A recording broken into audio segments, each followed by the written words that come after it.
Ma'asyiral muslimin rahimakumullah, Bapak Ibu sekalian yang dirahmati Allah. Assalamualaikum warahmatullahi wabarakatuh. Alhamdulillahirabbil alamin wa bihi nasta'inu ala umuri dunya waddin, wassalatu wassalamu ala asrafil anbiya'i wal mursalin wa ala alihi wa ashabihi wa man tabi'ahum bi ihsanin ila yaumiddin, amma ba'du. Segala puji bagi Allah yang maha kuasa, yang maha agung, yang telah melimpahkan rahmat dan hidayah kepada kita. Terutama subuh hari ini kita dilimpahkan kesehatan dan dilimpahkan kekuatan, kesempatan untuk dapat bertemu di masjid yang mulia ini. Dan kita telah melaksanakan sholat subuh berjamaah. Sungguh nikmat yang besar yang telah diberikan oleh Allah di awal pagi hari ini dan subuh hari ini. Mudah-mudahan kita menggunakannya untuk selalu mendekatkan diri kepada Allah Subhanahu wa taala. Amin ya rabbal alamin. Salawat dan salam pada junjungan Nabi Muhammad sallallahu alaihi wasallam. Allahumma shalli ala sayidina Muhammad wa ala ali sayidina Muhammad. Allahumma shalli wa sallim wa barik alaihi. Mudah-mudahan apa yang kita ucapkan dari selawat dan salam kepada Rasulullah sallallahu alaihi wasallam di kehidupan dunia yang fana ini, insyaallah menjadikan kita termasuk dari golongan umat Nabi Muhammad yang insyaallah fil yaumil akhir mendapatkan syafaat beliau. Amin amin ya rabbal alamin. Pada pertemuan yang lalu kita membahas tentang keberadaan agama yang dalam hadis Rasulullah sallallahu alaihi wasallam dijelaskan bahwa ad-din an-nasihah lillahi wa li kitabihi wa li rasulihi wa li aimatil muslimin wa ammatihim. Agama itu adalah nasihat. Untuk siapa? Untuk keberadaan Allah dan kitabnya Al-Quran, dan bagi Rasul dan bagi umat Islam dan pada umumnya. Maka jika kita menyampaikan isi-isi agama itu, hadis ini dikatakan oleh Abwabul Birri wal Silah, hadza hadis hasanun sahih dari riwayat Muslim.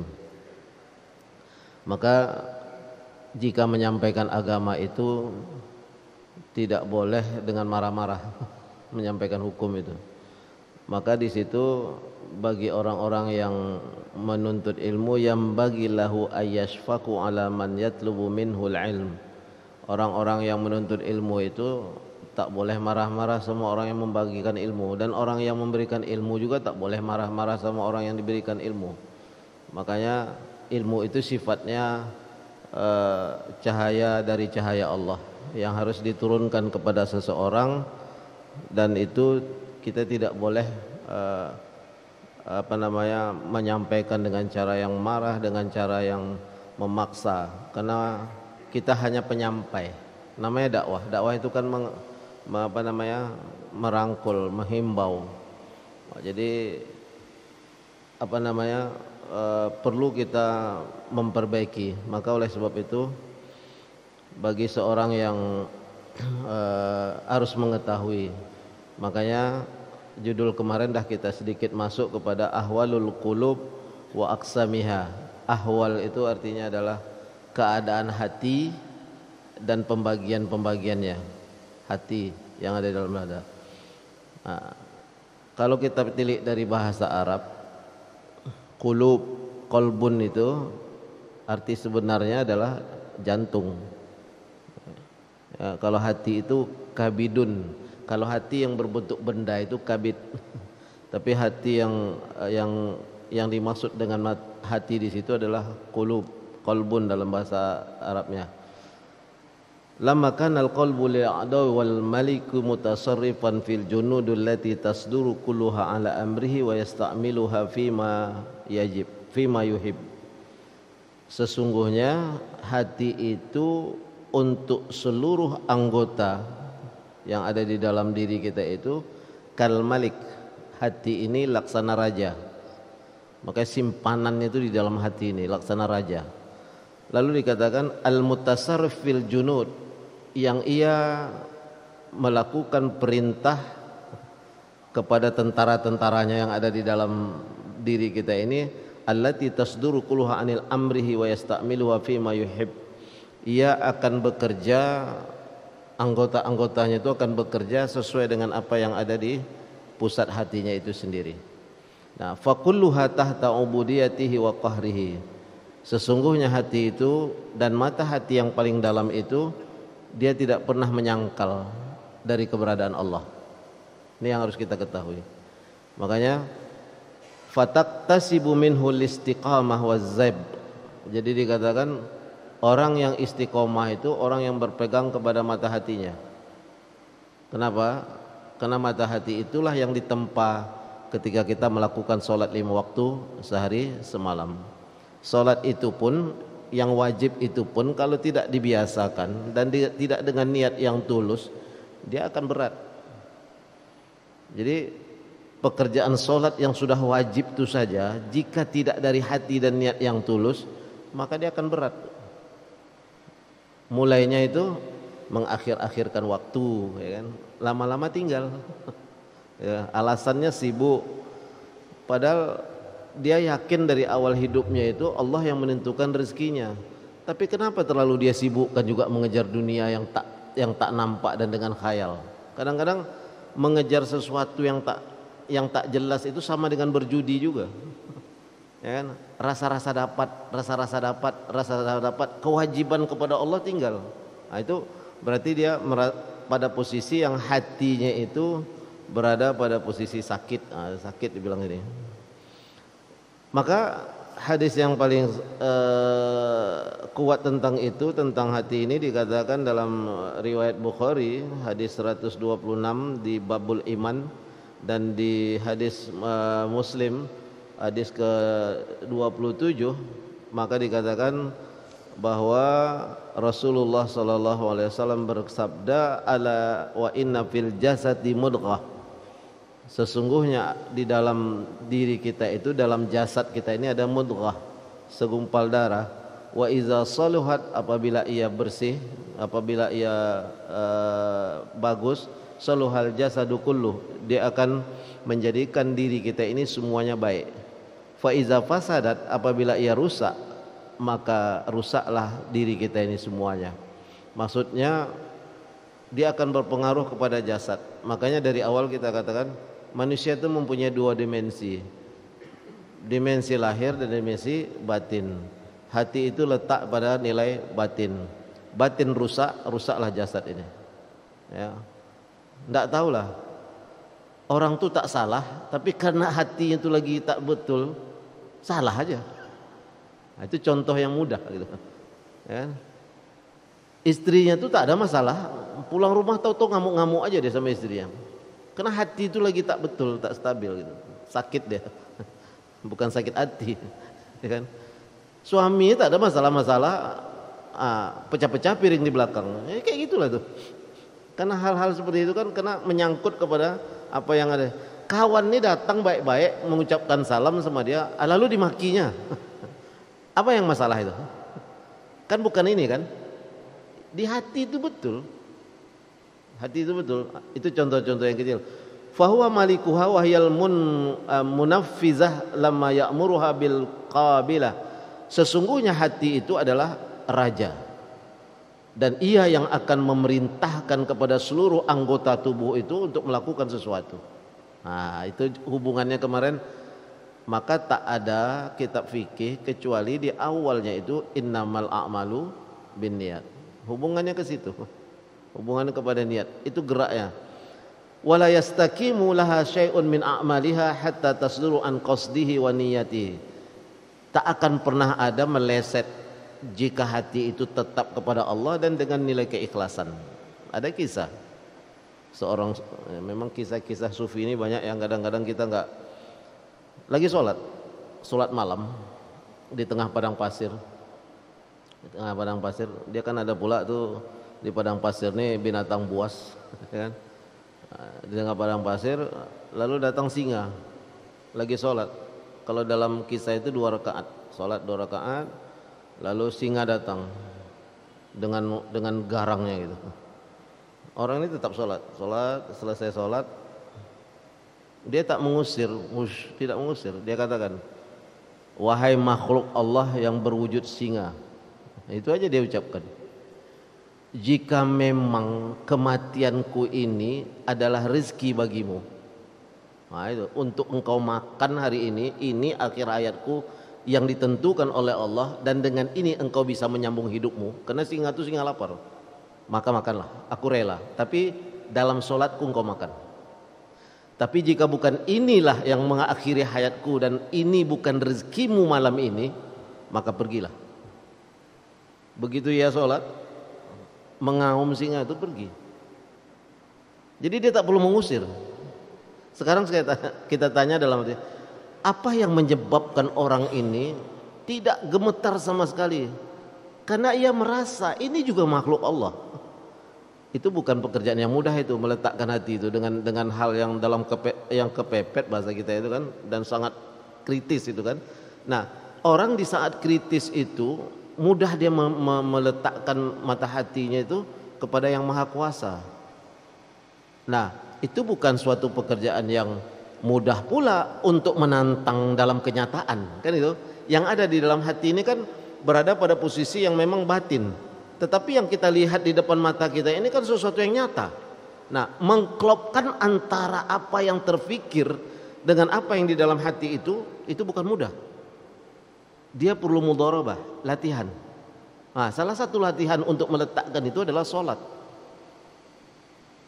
Lalu bacaan Al-Quran kita. Lalu kajian-kajian kita terhadap agama ini. Karena dikatakan ad-dinun nasihah. Maka kenyataannya adalah bukan mata ini yang tadi kan kita lihat nih, ini singa, ini mata, kan nyata itu, nyata, ya kan? Dalam pikiran secara nyata singa ini lapar mesti menerkam. Tapi Allah berkehendak lain. Kenapa? Karena mata hati orang ini memang niat dan tuju keikhlasan itu hanya kepada Allah. Maka jika itu bukan rezeki, dia hilang. Apa yang ada di batin ini kadang-kadang tak terpandang oleh mata dengan hidup kenyataan itu. Makanya tadi saya katakan, apa yang kita kejar di dunia yang fana ini, ya, kadang-kadang meleset. Kebenarannya akan ditunjukkan oleh mata hati tadi, yang sebenarnya. Nah itu tadi. Jadi tidak semua yang nyata itu bisa terjadi, karena ada hubungan antara mata hati dengan Allah, karena nilai keikhlasan tadi itu. Nah, itu salah satu keikhlasan. Ada lagi kalau untuk nilai yang tadi hati yang kan dalam aqsamul qulub ini, pembagian hati itu yang pertama itu kan qalbun salim. Yang dalam apa? Dalam surat Asy-Syu'ara ayat 88 Allah berfirman, a'udzubillahi minasyaitonirrajim, yauma la yanfa'u malun, pada hari yang tidak akan bermanfaat harta wala banun, dan anak cucu ataupun anak, illa man atallah, kecuali ia bertemu dengan Allah atau datang kepada Allah biqalbin salim, dengan hati yang sehat, yang salim, yang baik. Nah, hati yang salim itu tadi salah satu yang seperti itu. Maka cucu Umar bin Khattab bernama Salim bin Abdullah sedang melakukan tawaf sunnah. Begitu akan selesai tawaf itu, ia melihat rombongan. Kalau kita tawaf sunnah itu kan tak pakai ihram, pakaian biasa. Ya kan nampak itu bedanya. Ini rombongan orang biasa, ini rombongan orang pejabat. Ini nampak kalau dalam tawaf sunnah itu.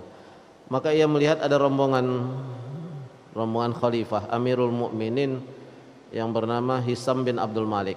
Ini salah satu dari khalifah Bani Umayyah. Maka ketika selesai tawaf,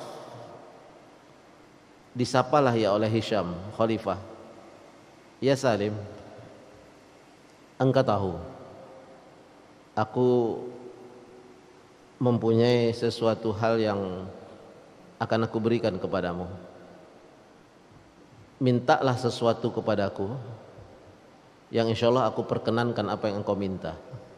Sebenarnya pun khalifah ini entah menguji entah apa, tapi Salim ini adalah ulama yang mukhlis. Ini masih di dalam Masjidil Haram. Lalu apa kata Salim? Apa kata Salim? Ulama besar ini dia katakan, ya khalifah, aku malu meminta sesuatu. Ini rumah Allah. Dan aku meminta sesuatu kepada khalifah itu aku malu. Karena yang punya rumah pun belum lagi aku minta kepadanya. Kenapa aku harus minta kepada makhluk Allah walaupun engkau seorang khalifah? Hasim langsung terdiam dia, ya kan? Terdiam, lalu berjalanlah suasana sholat, kemudian ia keluar dari Masjidil Haram. Lalu dikatakan diikuti, diam-diam khalifah mengikuti. Begitu sampai di luar, ditegur lagi. Ya Salim, wahai Tuan Syekh Salim, dia bilang, sekarang kita sudah berada di luar Masjidil Haram, telah berada di luar rumah Allah. Tidakkah engkau berkenan untuk meminta sesuatu kepadaku, biar aku bisa memberikan sesuatu kepadamu? Maka apa kata Salim, wahai khalifah, wahai Amirul Mukminin, mana yang bisa aku minta kepadamu? Kepentingan dunia atau kebutuhan akhirat? Lalu dijawab oleh Hashim, dia katakan gini, kalau kepentingan akhirat aku tak dapat memberikannya, tapi kebutuhan dunia insya Allah aku memberikannya kepadamu.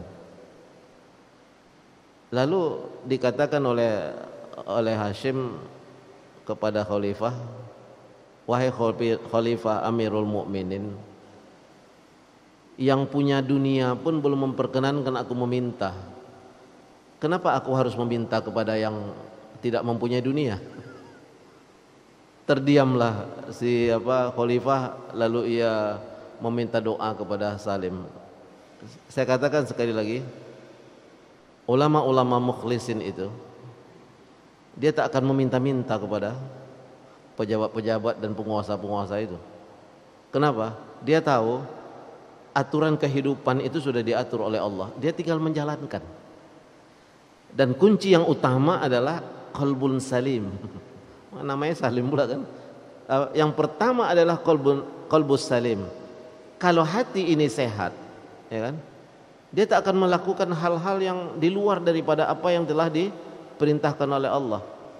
Dan pantang bagi seorang ulama besar seperti itu dari zaman dahulu untuk menjilat kepada penguasa.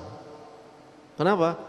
Dia tahu penguasa itu sendiri Allah yang mengatur hidupnya. Kenapa dia harus meminta? Meminta-minta sampai menjual diri untuk melakukan sesuatu untuk mendapatkan yang fana ini. Kan fana ini semuanya, tak akan ada terjadi itu. Makanya itu adalah contoh-contoh tadi. Kenapa? Ketulusan hati dan keikhlasan kepada Allah itulah yang membuat makhluk-makhluk ini patuh. Maksudnya makhluk ini kan di bawah pengawasan Allah. Orang malaikat aja di dalam surah Al-Baqarah ketika mengatakan kepada Allah, ataj'alu fiha may yufsidu fiha wa yasfikud dima wa nahnu nusabbihu bihamdika wa nuqaddisu lak. Ya Allah, kenapa engkau menjadikan seorang makhluk yang mana nanti makhluk itu akan mengadakan pertumpahan darah, sedangkan kami bertasbih kepadamu dan mengikuti perintahmu. Allah langsung patok, inni a'lamu ma la ta'lamun, sesungguhnya aku maha mengetahui apa yang kalian tidak ketahui. Nah, yang tidak kita ketahui inilah yang kita serahkan kepada Allah. Kadang otak ini terbentur dengan kehidupan, betul. Kadang otak ini terbentur dengan jalannya hidup, dengan banyaknya kesulitan. Tetapi kenapa kita tidak memakai otak yang kedua, otak yang ada di dalam mata hati itu yang qalbun salim itu. Minta kepada Allah. Mustahil Allah itu tak memberikan. Cuma kadang-kadang kita ini diganggu iblis. Kau udah berapa tahun berdoa, kok tak berubah-ubah hidup kau? Nah, itu iblis itu, ya kan? Enggak usah lah, ya kan? Sekarang dijelaskan oleh Rasul, sunnatul fajri itu, rakaatil fajri itu 2 rakaat sebelum subuh itu, 2 rakaat sholat sunat itu seisi dunia dan seisi dunia ini lebih baik 2 rakaat sebelum fajar itu. Lalu kan kita berpikirnya materi dalam otak. Aku rasanya udah 20 tahun sunat fajarnya tapi duniaku macam ini aja. Karena menerjemahkan tuh materi. Ya kan? Kita tak pernah menerjemahkan tuh spesifik secara hati bahwa Allah berikan jalan mudah bagi anak kita sekolah, jalan mudah bagi kita mendapat rezeki, diberikan kesehatan untuk bisa kita bangun malam, kemudian kita bisa bertemu dengan kawan-kawan yang terbaik. Itu lebih hebat dari dunia yang mau kita minta kepada Allah itu. Cuma kadang-kadang otak ini kalkulasinya dunia, uang yang banyak, harta yang banyak, mobil yang mewah, rumah yang besar. Itu kalkulasi otak itu seperti itu dia. Karena dia mudah, ya. Makanya yang pertama yang akan dirusak oleh iblis itu hati ini tertutup. Maka ketika otak berjalan, hati tak berguna lagi. Terjadilah itu hawa nafsu. Jadi allazi waswisu fi sudurin nas, itu yang dirusak nih mata hati ini oleh iblis. Dihalangi dia, dibisik-bisikkannya, maka tertutup hati ini. Itu yang dalam kalimat kedua, hati itu terbagi 3. Yang pertama itu qalbun salim, itu tadi dalam kalimat mukhlisin itu. Kalau kita buka ayat lagi surat Bayyinah dia, wa ma umiru illa liya'budullaha mukhlishina lahuddin, tak cukup lahuddin, hunafa wa yuqimus salata wa yu'tuz zakata, zalika dinul qayyimah. Qayyimah itu apa? Lurus, agama yang kuat, itu yang qayyimah itu. Jadi sebenarnya Allah memberikan gambaran kepada umat Islam, kepada Rasulullah, wa ma umiru, tidaklah aku menyuruh, sebenarnya kepada Yahudi dan Nasrani, tidaklah aku menyuruh kepada mereka, itu sebenarnya itu, illa liya'budullah, kecuali untuk menyembah Allah, mukhlisin, tanpa harus ada salib, tanpa harus ada Uzair, ya, tanpa, kan orang-orang Yahudi mengatakan Uzair anak Allah, ya kan, tanpa harus ada tembok ratapan. Mukhlisin lahuddin, mukhlis untuk menegakkan agama Allah. Kami telah menyuruh itu, tapi mereka lari dari jalan Allah karena hati itu tertutup, karena diotak-atik dengan otak. Makanya di zaman itu ada penebusan dosa. Di zaman Yahudi juga ada penebusan dosa.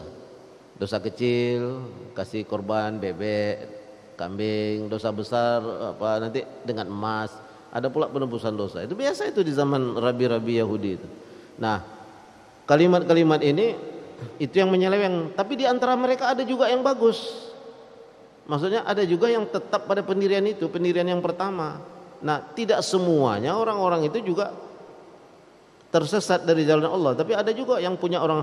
Makanya dalam ayat yang lain ini kata la tajidanna asyaddan nasi adawatan lil ladzina amanu yahuda wal ladzina asyraku wa la tajidanna aqrabahum, kalian sungguh akan mendapatkan sebagian dari mereka itu yang dekat kepada kalian. Siapa tuh? Yang mengatakan kami adalah Nasara, kami adalah orang-orang Nasara, ya. Kenapa? Zalika bi anna minhum qissisina wa ruhbanan. Nah, itu di antara mereka itu ada pemimpin-pemimpin agama mereka, yang dilanjutkan pada surah Al-Maidah itu wa iza sami'u ma unzila ilar rasuli tara ayunahum tafidu minad dam'i mimma arafu minal haq. Dikatakan di antara mereka ada orang-orang yang ikhlas, tak terbawa dia arus kesesatan tadi. Nah, itulah salah satunya pendeta yang ada di Bukhara itu yang mengingatkan paman Nabi, ini anak, apa yang ada dalam kitab kami membenarkan, tanda-tandanya adalah Rasul terakhir, maka bawa cepat pulang, karena kaum Yahudi tidak akan rela ia ini hidup. Itu salah satunya tuh pembesar-pembesar pemuka-pemuka agama Nasrani yang dikatakan aqrabahum mawaddatan lil ladzina amanul ladzina qalu inna nasara. Ada di antara mereka. Nah, ini pun menjadi contoh dalam perjalanan kehidupan manusia. Itulah yang Allah katakan wa ma umiru illa liya'budullaha mukhlishina lahuddin. Apa arti hunafa itu? Hunafa dalam kalimat lain hanif, wattabi'u millata Ibrahima hanifa. Salah satu ahli tafsir mengatakan orang-orang yang hanif itu adalah man ikhtatana wa hajja. Jadi maksudnya orang yang pertama disuruh khitan dan orang yang berkhitan dan orang yang berhaji pertama. Itu siapa? Nabi Ibrahim. Ada yang mengatakan begitu. Ahli tafsir pada umumnya mengatakan kebanyakan mereka adalah hanif mala yamilu iladdin. Mala yamilu cenderung hatinya itu kepada apa yang telah ditentukan oleh agama Allah. Wah, ini yang apa dikata, makanya hunafa, orang ini hanif, ia cenderung memegang konsisten dengan keagamannya itu. Itu yang dikatakan. Nah, jadi pertama adalah hati yang sehat, salim, itu yang dijelaskan illa man atallaha biqalbin salim. Maka dikatakan as-salim allazi qad sarat as-salamah sifatun sabitah lahu kal alim wal qadir. Jadi salim itu adalah sifat dari hati yang mana ia selamat dari gangguan-gangguan jin tadi itu, sehingga memang dia hatinya kepada Allah. Dan dia adalah hidup lawan daripada hati yang sakit. Ada sehat, ada yang sakit. Ini hati yang sehat yang pertama. Kemudian yang kedua, bagian yang kedua adalah hati yang sakit. Itu dia, hati yang sakit itu dijelaskan qalbul marid, qalbun lahu hayatun wa bihi illah falahu maddatani tamudduhu hazil marrah wa haza ukhra wa huwa lamma ghalaba alaihi minhuma fa fihi min mahabbatillahi wal iman wal ikhlas lahu wat tawakkul. Hati itu mempunyai dua maddah, sehat, sakit. Falahu maddatani, apabila nilai itu sehat itu menguat di dalam hatinya, maka ia menjadi orang-orang yang sangat beriman dan ikhlas kepada Allah. Itu dia. Wa tawakkal alaihi ma huwa maddatun hayati. Ketika ada nilai keikhlasan, ketawakalan, kedekatan kepada Allah, maka hatinya dalam keadaan sehat. Lalu wa fihi min mahabbati syahawat wa ithariha wal hars ala tahsiliha wal hasad wal ujub wal kibir wa hubbul ulwi wal fasad. Tapi jika kecenderungan itu mengikuti hawa nafsu wa isariha dan berbekas pada dirinya, nampak padanya hirsh, bakhil, sifat-sifat itu muncul, berarti hatinya dalam keadaan sakit. Ya kan? Salah aja semuanya. Orang mau bersedekah, dia pula yang sakit yang marah, ya kan? Ngapa kau habis-habiskan duit kau seperti itu? Untuk aku ya, itu sakit. Lalu dikatakan di sini al-ujub, ingin selalu ia takjub orang kepadanya. Lalu al-kibir, rasa sombong. Hubbul ulwi, ingin disanjung, ya, masyhur.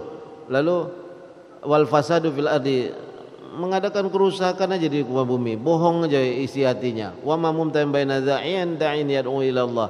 Ini disebut dengan hati yang sakit. Jadi kalau sifat-sifat itu keluar, hatinya lagi sakit itu. Bukan sakit hati, hatinya lagi sakit. Benar dibuat orang salah aja kata dia. Yang penting kok lain orang nih, biasanya kita bicara enak tapi kok ini mudah tersinggung. Nah, itu hati-hati itu. Ada sesuatu yang masalah itu pada dirinya. Mudah tersinggung, di komen sedikit, kok tak mau aku besar ya? Dinasihati sedikit, kok tak mau aku terkenal ya? Apa enggak ada hubungannya? Padahal kawan ini baik aja menasihati, jangan terlalu laju. Nanti ini, kok enggak mau aku dikenal orang ya? Kok tak mau aku menjadi, ini penyakit ini. Nah, ini dalam posisi hati yang sakit. Yang terakhir pembagian hati itu huwal qalbul ladzi la hayatun fihi. Nah, ini yang dijelaskan oleh innal ladzina kafaru sawa'un 'alaihim a anzartahum am lam tunzirhum la yu'minun. Sesungguhnya orang-orang kafir itu, ya kan, jika engkau peringatkan atau tidak kamu berikan peringatan kepadanya, maka tak digubrisnya. Itu disebut kepada mata hati. Fa wala ya'rifu rabbahu wala ya'buduhu bi amrihi wala yuhibbuhu wala yarda bal huwa waqifun ma'a syahawatihi wal lazaz. Jadi mati itu orang kafir dah jelas lah itu. Tapi dalam posisi ini ada juga orang beriman. Kenapa disebut mati tadi itu? Lezat sama dia seluruh perbuatan maksiat ini, ditinggalkannya seluruh kewajibannya kepada Allah. Mati juga itu. Diingatkan tidak mau ini, tapi bedanya antara kafir dengan mukmin ini masih ada cahaya yang tertutup keimanan tadi. Ya kan? Walaupun nanti dicucinya di neraka itu kuat, tetapi selama dia masih mengakui keberadaan Allah, dia tetap mempunyai sesuatu cahaya untuk bisa dapat kembali kepada yang baik. Nah, itu tergantung kepada dirinya tadi untuk berusaha. Wa inna mana amanu lil hawa wa in a'ta lil hawa fa huwa atharu indahu min radya. Nauzubillah. Kita memang bermohon pada Allah agar tak pada posisi yang mati ini. Sebenarnya di hati yang sakit ini pun rawan untuk meletakkan diri kepada kemunafikan. Ya kan? Itu tadi. Jadi hati yang sakit ini identik juga dengan kemunafikan.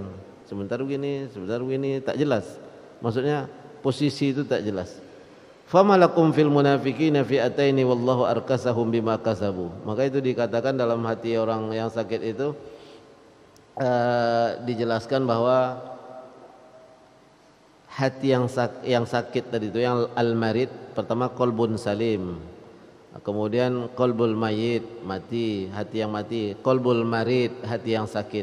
Nah, lebih dikategorikan oleh Ahmad Farid ini, ulama ini, wa qalu qulubuna gulf dalam bahasa Al-Qur'annya. Lalu dalam kalimat yang lain, lakum fil munafiqina fi'ataini wallahu arkasahum bima kasabu.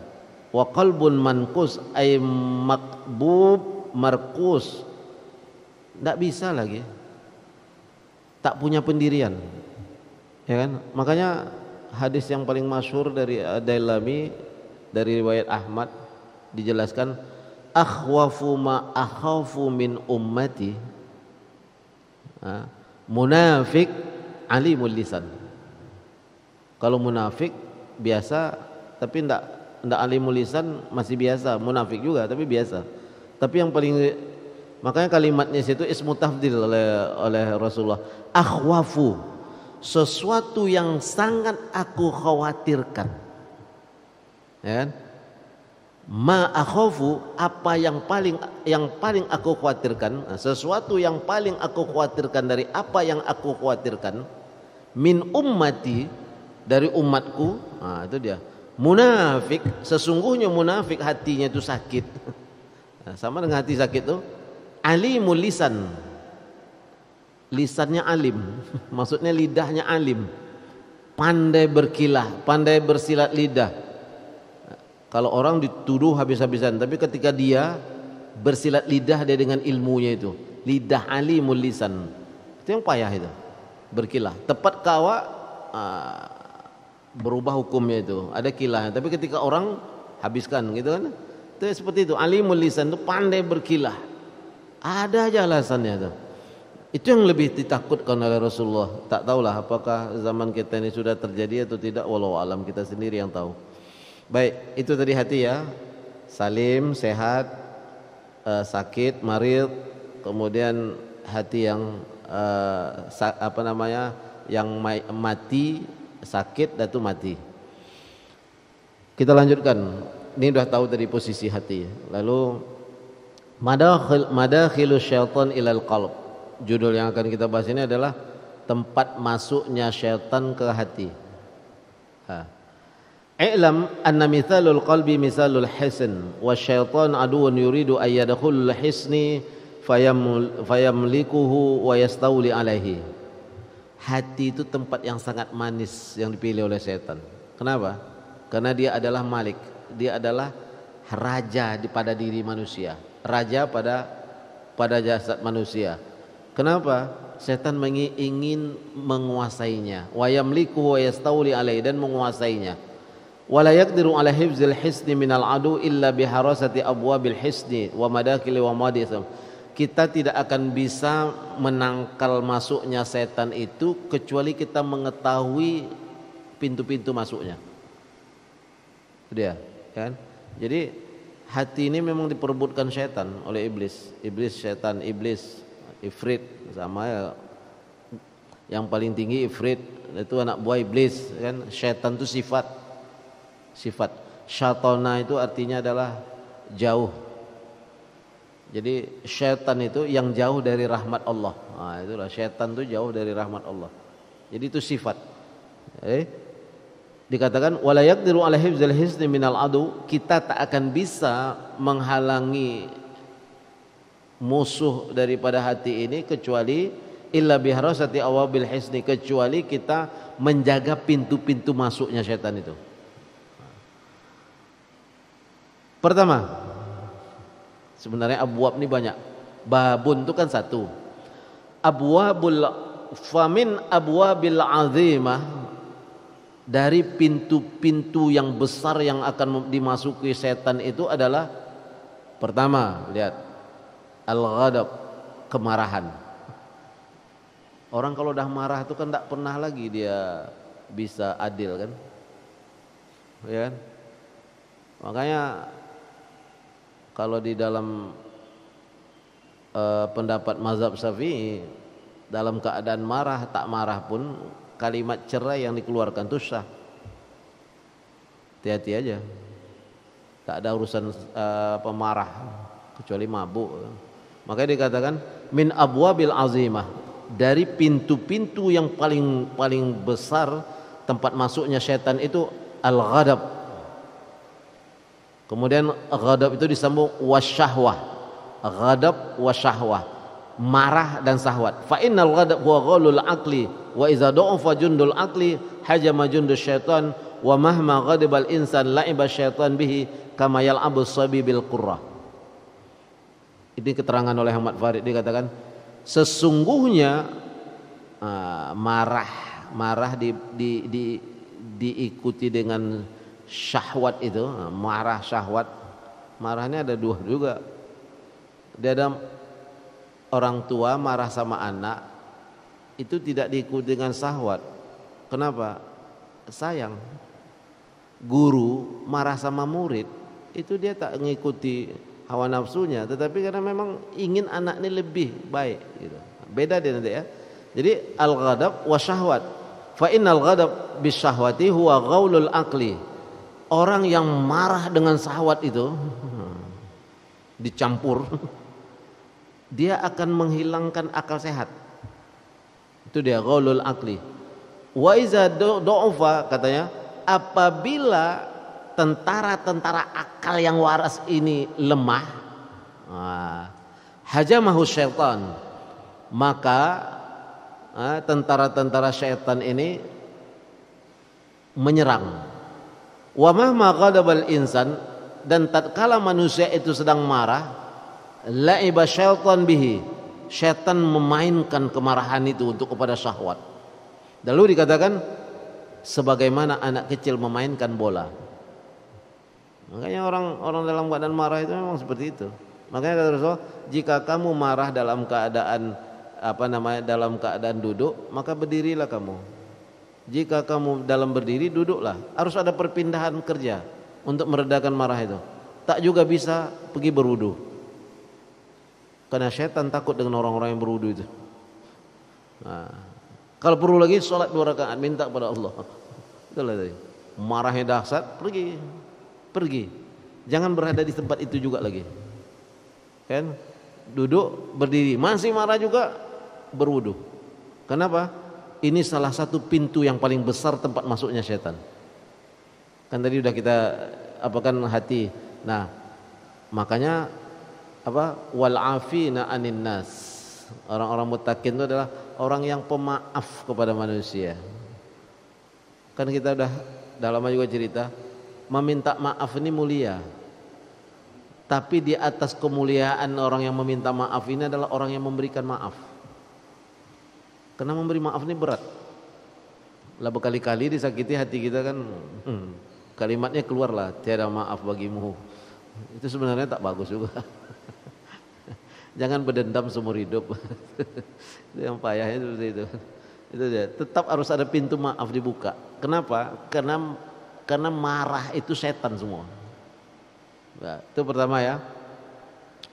Wa min abwabil azimah, nomor 2 diletakkan oleh pengarang buku ini adalah al-hasad, sikap dengki, wal hirs, sudah dengki, kemudian famahma kana al-abdu harisan a'mahu wa harisan wa asammahu wa nurul basirah wallazi ya'rifu madakhil syaitan fa iza qatahu al-hasad wal hirs la yabsur. Jika orang telah melekat sifat dengki di dalam hatinya itu, maka setan juga bermain. Ya. SMS tadilah, susah melihat orang senang, senang melihat orang susah. Itulah tadi. Dengki aja, maksudnya tak ada apa-apa orang ini, tapi dengki aja. Nih jabatan aku yang diambil ini. Padahal aku udah dipromosikan di situ, tapi dia menjilat kepemimpinan, diambilnya jabatan aku. Kita tidak yakin itu tuh semuanya apa yang ditentukan oleh Allah. Sudahlah, jika ia berbuat seperti itu, sekarang intinya perbuatan itu kan bukan pada apa yang kita dapat. Itu kan selalu kita katakan, kita ini sudah ditentukan, dihalangi tak dihalangi oleh makhluk, kita tetap juga pada yang telah ditentukan oleh Allah ini. Yang paling bermasalah adalah cara mendapatkan tempat ini. Jadi kalau dia melakukan yang seperti itu, memang itu udah rezeki dia, tetapi caranya tak baik, maka dia jabatan itu pun haram baginya. Memang dia dapat. Itu. Kita ini sudah ditentukan oleh Allah dalam perjalanan hidup ini, itu harus yakin. Nah, ketika kita usaha lalu kita tak dapat, ya sudah, ada orang yang menyalip. Ya, menyalip kita misalnya dengan cara yang tak baik. Memang itu udah bagian dari dia, dan kita tenang saja, itu bagian dari dia. Tapi karena caranya tak baik, ya sudah, itu menjadi catatan buruk di hadapan Allah. Lalu kenapa kita mengumpat dengan sejarah, dengan dengki lah, dengan segala macam, menghasut orang? Ini kan tak betul. Itu yang kedua ya dikatakan. Lalu dikatakan mazi abani ja'i'ani arsala fi ghanamin bi afsadilaha min hirsil mar'i 'alal mali was sarafi wa dini. Jadi dikatakan sesungguhnya serigala itu tak akan bisa menangkap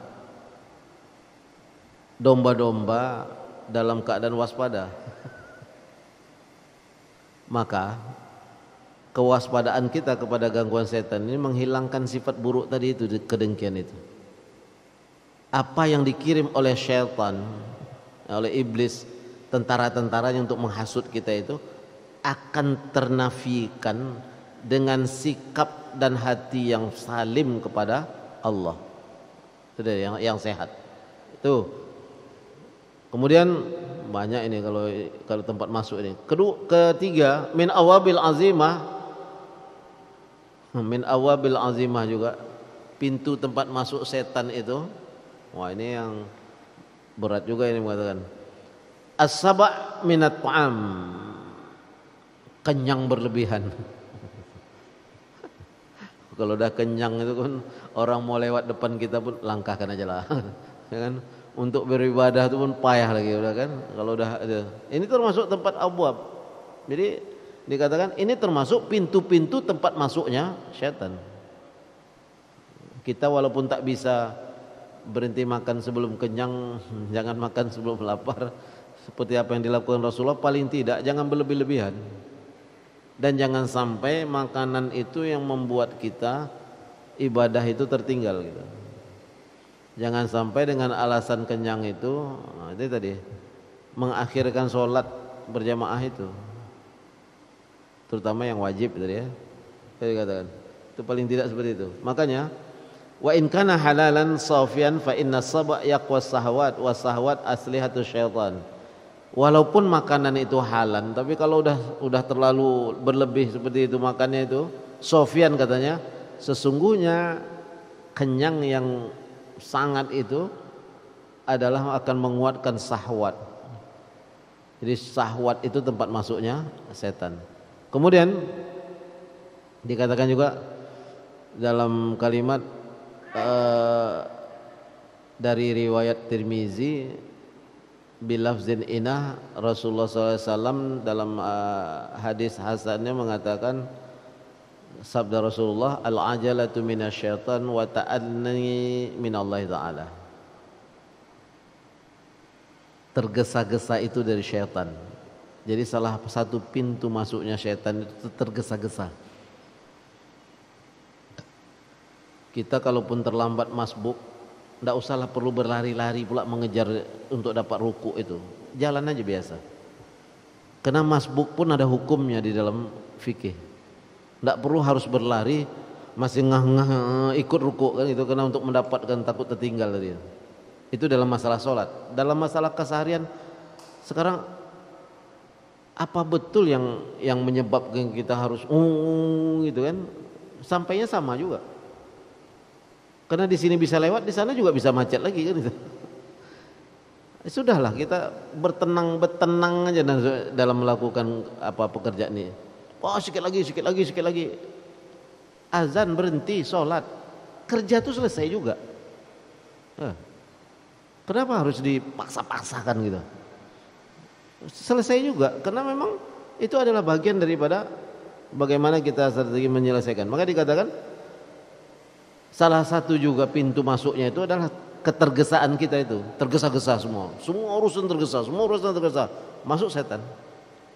Sehingga tak terperhatikan lagi. Kalau udah orang yang begini ini sibuk begini ini kan, anak pun bertanya kena marah ini. Jangan kalau orang lain, istri pun bertanya apa kerjaan, apa namanya, tak waras lagi sudah. Karena membuat kita lalu. Apa yang dijelaskan oleh Rasulullah al-ajalamina, memang sesungguhnya ketergesa-gesaan itu adalah daripada syaitan, dan pintu masuk syaitan untuk melakukan sesuatu kepada kita agar kita terjebak dengan perangkapnya. Kemudian banyak di sini bikin abwabul azimah, pintu yang lain adalah al-bukhu wa khauful faqri. Al-bakhil ini adalah bakhil, kedekut. Sifat daripada orang yang bakhil dan pelit ini sebenarnya tempat pintu masuknya syaitan. Kenapa? Bakhil wa khauful faqri. Pelit, takut menjadi fakir, menjadi orang yang fakir. Fa inna dzalika huwa allazi yamna'u minal infaq wa tasadduq wa yad'u ilal idkhar wal qanaz wal azabul alim. Kenapa sifat bakhil dan takut miskin itu tadi, takut fakri tadi, fakir? Sayyidina dikatakan oleh beliau dalam kitabnya, fa inna dzalika huwa allazi yamna'u minal infaq, karena sifat itu yang melarang kita untuk berinfak. Wa yad'u ilal idkhar, dan selalu mengajak untuk menyimpan harta, wal kunuzi wal azabil alim. Sesungguhnya penyimpanan itu akan menjadikan kita mendapatkan azab yang alim. Kenapa? Itu titipan. Tidak punya kita semuanya itu. Kalau Allah berkehendak menghilangkan itu, apa yang kita simpan itu terbakar, habislah dia. Kan? Jika Allah menghendaki, apalagi sekarang kita menyimpan harta kita atau uang itu dengan digital, error dia, hilang simpanan itu. Banyak nggak orang-orang yang sekarang yang merasa kehilangan? Karena yang kita simpan itu digital gitu. Kalau emas yang di gudang kalau terbakar masih nampak juga. Tapi kalau yang digital ini begitu rusak habis dia. Nah, sebenarnya masih banyak, tapi beliau cukupkan dalam yang terakhir di sini sebutkan wa min adwabil azimah, dari pintu-pintu masuknya syaitan ke dalam hati itu at-ta'assub lil mazahib wal jamaah. Maksudnya dari pintu masuknya syaitan itu ta'assub, fanatik mazhab dan fanatik golongan.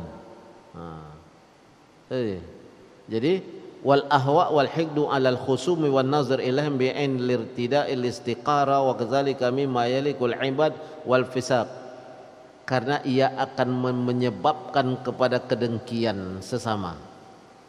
Kenapa? Orang kalau udah fanatik itu kan belajarnya harus di sini aja, tidak boleh ke yang lain. Fanatik dia fanatik. Kalau fanatik sama Allah dengan agama tak ada masalah. fanatiknya sama sesama makhluk. Mau dia mati itu walaupun salah, ya kan? Orang-orang yang dulu itu kan ketika didakwahi oleh para rasul atau para nabi itu kan kena kefanatikan kepada nenek moyangnya. Oh enggak, kami ngikuti nenek moyang kami. Apa pula ini kau suruh sesuatu yang lain? Nah, intinya kepanitikan kepada suku, kepanitikan kepada golongan, kepanitikan kepada kelompok, kepanitikan kepada mazhab, ya kan? Ini menyebabkan pintu masuknya setan agar kita sama-sama kita berkelahi.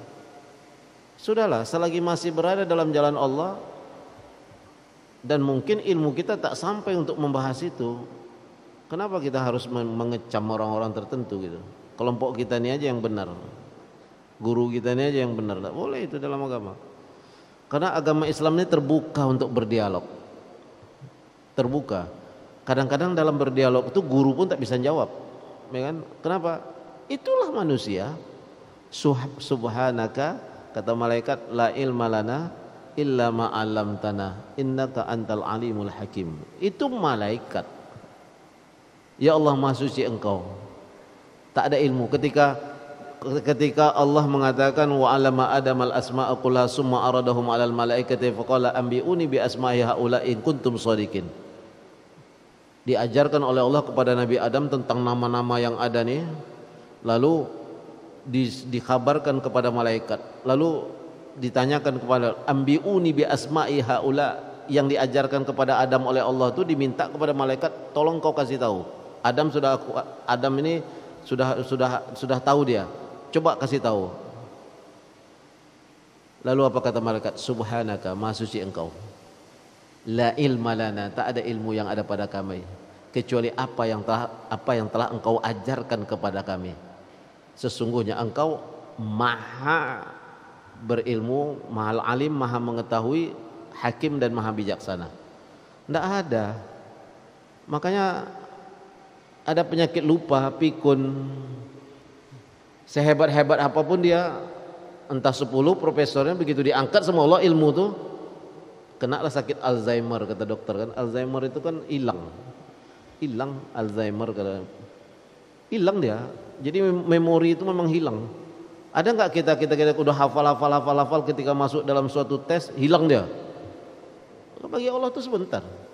Makanya harus selalu kita sebut Rabbis shrah li sadri, karena untuk membuka wa yassir li amri, mudahkan urusanku, wahlul 'uqdatam min lisani, bukakan apa namanya itu, orang ada susah bicara itu kan, ini dah ada di dalam ini, tinggal mengucapkan di lidah lagi tak bisa. 'Uqdatam min lisani itu maksudnya terbelit aja lidah tuh macam buhul, padahal dia tidak berbuhul tapi tak bisa mengucapkan itu, ingin menyampaikan. Nah, wahlul 'uqdatam min lisani, ya Allah bukakan yang mengungkung lidahku untuk melakukan itu. Itu kan apa yang dibacakan oleh Nabi Musa ketika akan berhadapan dengan Fir'aun kan. Itu dia. Walau uqdatam min lisani yafqahu qawli, agar aku bisa memahami sebenarnya. Jadi kita ini tak ada ilmu yang sedikit, tak ada ilmu kita ini banyak. Makanya jangan fanatik. Fanatik itu menyesatkan. Salah satu pintu tempat masuknya setan kepada orang-orang yang fanatik. Berapa banyak kefanatikan itu membawa kepada kesesatan. Kenapa? Karena setan masuk di situ, berkelahi. Apalagi dunia maya sekarang ini, yang ini buat begini, yang ini membalas begini, yang ini entah umat yang mendengar ini mana yang betul, yang mana yang mau diikuti lagi. Itu karena kefanatikan tadi itu. Pantang disinggung itu gurunya itu, langsung mengamuk, ya kan? Nah, manusia pasti punya salah. Tapi yang mengkritik ini tidak pula dia menahan emosinya, dihantamnya pula orang yang lawannya ini dengan cara yang tak baik. Nah, makin beradu lah dia. Padahal pekerjaan lain banyak lagi yang harus kita kerjakan. Tidak hanya itu. Jadi itu tadi terakhir dikatakan, kefanatikan kepada golongan itu menyebabkan membuka pintu bagi setan untuk melakukan sesuatu kepada kita. Nah, itulah yang dijelaskan oleh ini. Mudah-mudahan ke depan kita akan, ini kan tadi penyakit-penyakit nih, pintu-pintu yang terbuka untuk masuknya setan. Nanti adanya famal ilaju fi daf'i syaitan. Ada cara menutup pintu itu. Nah, itu yang dijelaskan oleh Ahmad Farid ini. Itu saja yang dapat saya sampaikan. Kalau ada pertanyaan enggak ada ya? Oh ya, silakan tuh.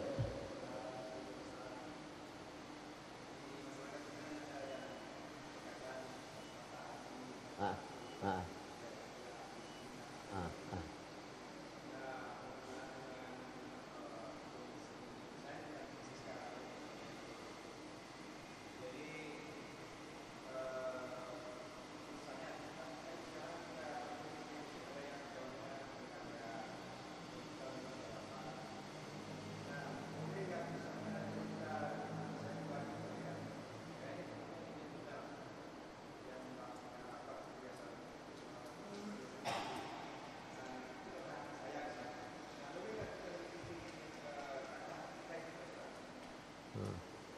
Oh gitu ya. Kata hati, apa yang terdetik di hati. Sedangkan memang di dalam terbentur tak dapat kita ingin bertanya. Lalu dikatakan oleh Rasulullah, istafti kolbak, mintalah fatwa dari mata hatimu. Nah, ibadah tadi menyangkut katanya ini ada renggang, ada rapat, ibadah itu semuanya ketenangan hati. Nah, ketika kita melakukan itu tenang, itulah yang kita pilih. Maksudnya kata hati itu mesti membawa kepada ketenangan. Begitu kita ikuti kita tenang, benarlah itu. Tapi jika kita ikuti itu gelisah, berarti ada yang salah. Seperti itu loh mungkin kira-kira gambarannya. Maka bolehkah kita mengikuti hati? Boleh. Karena itu bagian dari istafti qalbak. Mintalah apa namanya dari hati. Karena hati itu cahaya Allah. Ada ilmu yang diberikan oleh Allah, cahaya ke dalam mata hati itu yang akan mendeteksi. Makanya manusia itu tubuh ini jika tidak ada ruh itu kan di mata hati itu, maka dia mayat berjalan. Ya kan? Kalau ruh tanpa jasad ya jadi yang gaib, jadi hantu aja gitu. Makanya dia harus dua-dua. Tubuh ini akan tunduk kepada ini ketika ini sehat. Karena orang ini mengikuti sesuatu yang terbaik di dalam hidupnya. Maksudnya itu mata hatinya itu tadi Allah letakkan ilmu dan cahaya. Maka ia tak akan pernah berbohong. Ketika ia menyangkal, berarti itu hawa nafsu yang menyangkal dengan pikiran otak tak berjalan dia. Ikuti aja itu. Jadi jika itu kita ikuti kemudian kan ibadah ini kan ketenangannya. Jika itu tenang, maka itulah yang terbaik bagi dalam kehidupan. Karena mungkin kita tidak sempat bertanya ya sama orang masalah hukum, masalah apa, lalu kita ikuti ke mata hati.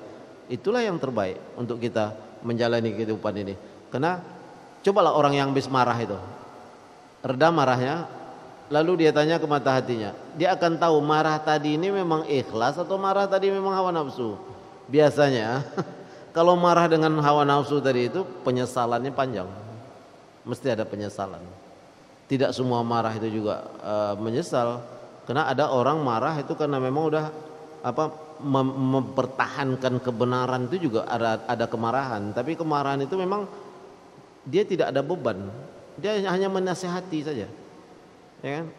Nah itu tidak ada masalah pada dirinya. Tapi marah yang diikuti dengan hawa nafsu itu membabi buta, itu yang menjadikan pintu setan tadi. Ada marah yang sifatnya memang nasihat, sifat tegas itu kan juga marah, tapi itu tidak membuka kami saja, tapi memberikan suatu ketahanan. Jadi istafti qalbak, mintalah fatwa kepada mata hatimu, karena kata hatimu itu tidak akan pernah berbohong. Karena itu adalah bagian daripada yang diletakkan oleh Allah, jundun min junidillah, yang diletakkan oleh Allah di dalam tubuh manusia. Tetapi yang diartikan di situ adalah hati yang salim tadi itu ya, yang benar. Tenang dia meletakkannya, tenang dia dalam melakukannya, maka berjalanlah dia dengan baik. Kita tutup dengan doa kita memajlis. Subhanakallahumma wa bihamdika asyhadu an la ilaha anta wa astaghfiruka wa atubu ilaik. Allahumma ja'al jam'ana hadza jam'an marhuma wa tafarruqana min ba'di tafarruqan ma'suma. Allahumma ba'id bainana wa baina waba'i corona kama ba'idta bainal masyriq wal maghrib. Rabbana atina fid dunya hasanah fil akhirati hasanah wa qina azabannar. Walhamdulillahi rabbil alamin. Lebih kurang mohon maaf. Wabillahi taufiq wal hidayah. Wassalamualaikum warahmatullahi wabarakatuh.